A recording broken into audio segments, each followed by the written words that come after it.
नक्सलियों के top leader मारवी हिरमा का जब शहादत हो गया, उसके बाद से नक्सली सरेंडर कर रहे हैं।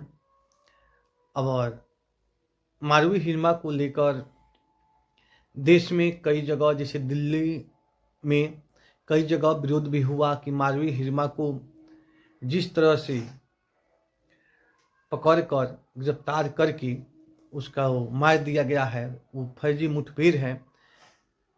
मारवी हिरमा के शव से बिल्कुल स्पष्ट हो जाता है कि मारवी हिरमा को गिरफ्तार करके फर्जी मुठभेड़ के द्वारा मारा गया है।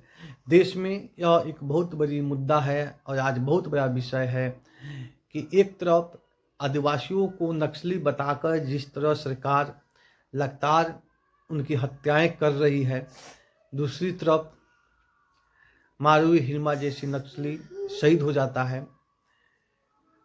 आखिर मारवी हिरमा शहीद हो गया और उसको लेकर कई तरह की बातें देश में चल रही है।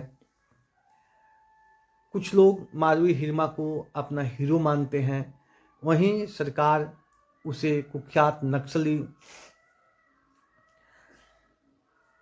300 से लगभग जवानों को हत्यारा मारवी हिरमा को बताया जा रहा है।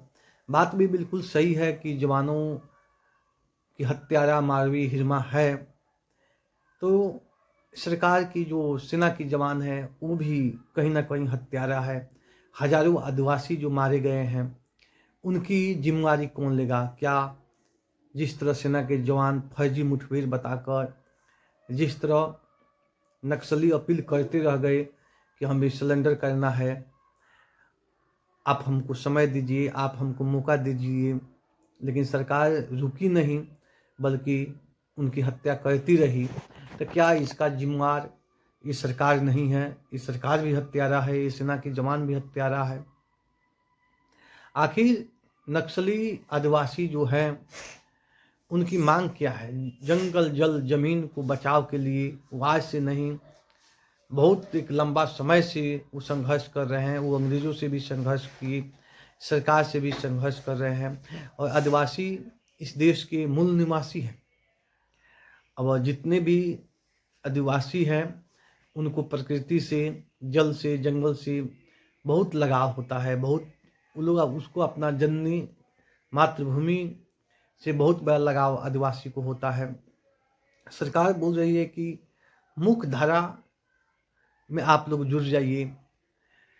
तो जो लोग जंगल में रहते हैं, अगर जंगल में रहने से उनको दिक्कत है, उनके पास सड़क नहीं है, उनके पास बिजली नहीं है, तो नक्सली संगठन छोड़कर, नक्सलवाद छोड़कर वो सरकार की ओर अपने ही मुख्य धारा में लौट आएंगे।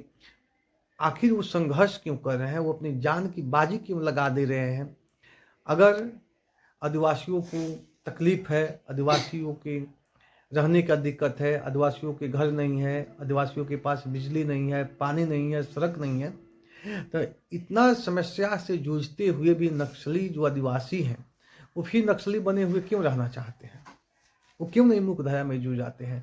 सरकार, अगर सरकार के पक्ष में, सरकार के मुख्य धारा में अगर कोई आदिवासी नहीं जुड़ता है, वो अपना जंगल में निर्वाह करता है, वो जंगल पे रहता है, तो अगर मुख्य धारा में नहीं जुड़ता है तो उसकी हत्या तो नहीं कर दी जाएगी? भाई तुम जहाँ हो, जहाँ खुश हो वहाँ खुश रहो। आदिवासी आज से तो जंगल में नहीं रहते हैं, उनकी हजारों बरस की परंपरा है, हजारों बरस से वो जंगल में ही वो अपना घर समझते हैं।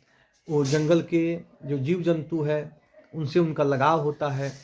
जब उनको दिक्कत लगेगा, उनको लगेगा कि अगर सरकार के मुख्य धारा में जुड़ जाते हैं तो हमें जल, बिजली, सड़क की सुविधा हो जाएगी, तो नक्सली को कहने की तो जरूरत नहीं है। नक्सली जो आदिवासी है वो खुद चिल्लाएंगे कि सरकार से, वो खुद अपील करेंगे कि हमें भी मुख्य धारा में जुड़ना है, हमें भी लोकतंत्र की हिस्सा बनना है, इस सरकार की हिस्सा बनाना है। तो एक तरह से तानाशाही सरकार है, जो राजतंत्र पहले हुआ करता था, ठीक उसी प्रकार ये सरकार राजतंत्र की दिशा में चल रही है। कहीं से भी प्रजातंत्र नहीं है।